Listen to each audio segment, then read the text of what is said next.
স্বামীজি বলছেন, মৃত্যু ভয় তখনই জয় করা যাইতে পারে যখন মানুষ উপলব্ধি করে যে যত দিন এই জগতে একটি জীবনে রহিয়াছে ততদিন সেও জীবিত।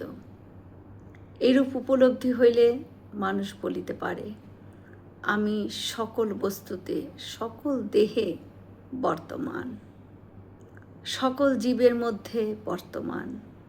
আমি এই জগৎ, সমুদয় জগৎই আমার শরীর।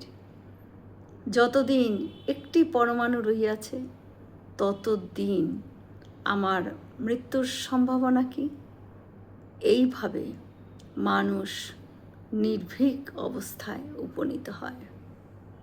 একজন প্রাচীন ভারতীয় দার্শনিক বলিয়াছিলেন, আত্মা অনন্ত, সুতরাং আত্মাই আমি হইতে অবশ্যই পারে।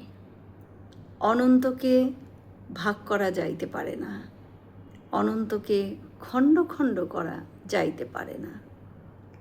এই এক অবিভক্ত সমষ্টি স্বরূপ অনন্ত আত্মা রহিয়াছে। তিনি মানুষের যথার্থ আমি, তিনি প্রকৃত মানুষ। জয়তু স্বামীজি।